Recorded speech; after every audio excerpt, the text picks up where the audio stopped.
안녕하세요. 쌀쌀한 밤에 인사드리는 달동네 라디오입니다. 추석 연휴 잘 보내셨나요? 추석 연휴가 끝나고 나니 남은 쓰레기들을 치우느라 정신이 없었던 것 같습니다. 생각했던 것보다 쓰레기를 줄이는 것은 매우 어렵다는 것을 새삼 또 깨닫게 되었어요. 그래도 의식하며 줄이려고 하는 것부터 시작이니 하나씩 나온 쓰레기들을 잘 분리수거하고 앞으로의 쓰레기는 줄이는 것부터 해보면 좋을 것 같습니다.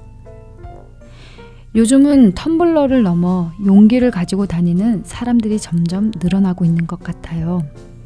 어쩌면 작은 것부터 환경을 지켜야 한다는 생각들이 점점 퍼지고 있는 거겠죠?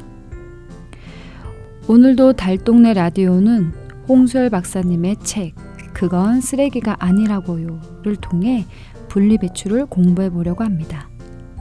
매번 새로운 주제지만 목적은 역시나 환경을 지키기 위해서 앞으로 우리가 살아갈 지구를 위해서라는 부분은 똑같으니 오늘도 짧은 라디오지만 알찬 시간 되시길 바랍니다.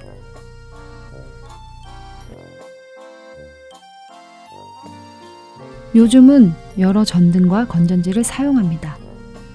형광등과 아주 소량의 건전지는 수은을 가지고 있어요. 수은은 뇌와 중추신경에 치명적인 장애를 일으킬 수도 있고 생태에도 좋지 않습니다. 그래서 폐기물의 안전관리를 위해 특별히 신경 써서 배출해야 합니다.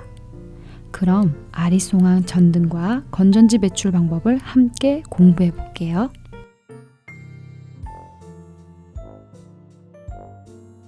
형광등에는 가스 형태의 수은이 들어있어요.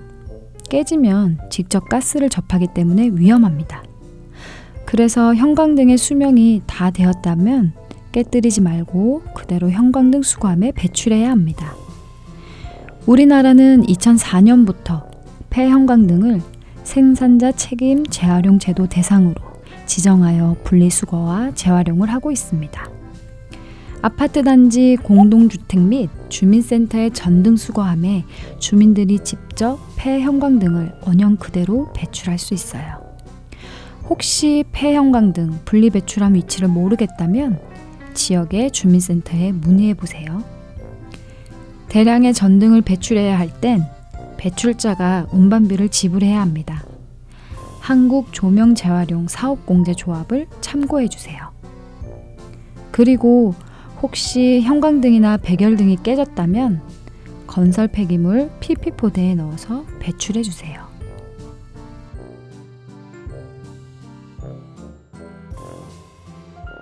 LED 등은 수은 같은 유해 물질이 없고 에너지 효율이 높아 2011년 이후 사용이 급격히 증가하고 있습니다.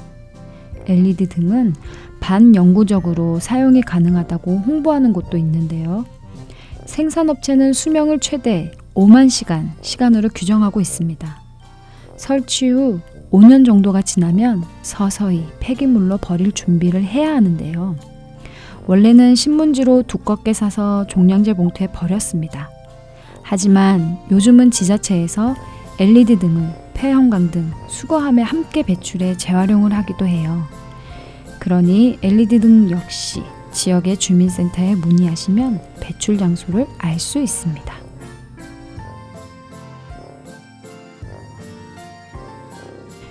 백열전구는 신문지로 여러 겹 감싸 일반 쓰레기로 버립니다. 특별히 관리가 필요한 유해 물질도 아니고 재활용 가치가 있는 유가물도 거의 없어 현재 백열등을 재활용하는 곳이 없다고 해요. 형광등 수거함이나 유리병 재활용 배출로 내놓으면 재활용 업체의 처리 비용만 증가하기 때문에 꼭 일반 쓰레기로 배출해 주세요. 30년 전부터 우리는 알카라인 건전지와 망간 건전지를 가장 많이 사용하고 있습니다. 두 건전지는 모두 사실상 수은이 없는 무수은 건전지입니다. 폐건전지는 보통 배출함이 따로 마련되어 있는데요. 요즘은 여러 주민센터에서 폐건전지 재활용 사업을 진행하기도 합니다. 책방 여름이 있는 광진구에서는 주민센터에 폐건전지를 배출하면 새 건전지로 바꿔주고 있답니다.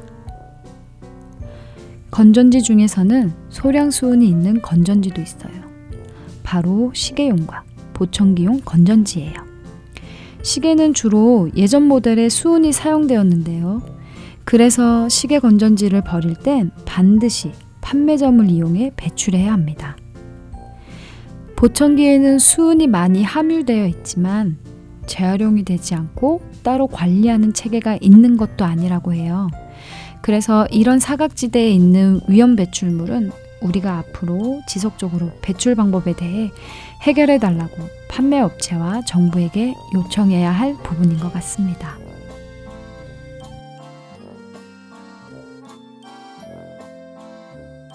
오늘은 전등과 건전지의 배출 방법에 대해 알아보았습니다.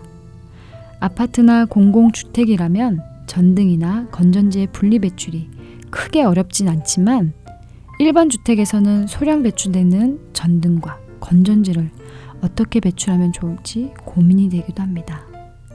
이럴 땐 언제나 지역의 주민센터에 문의해보는 게 가장 좋습니다.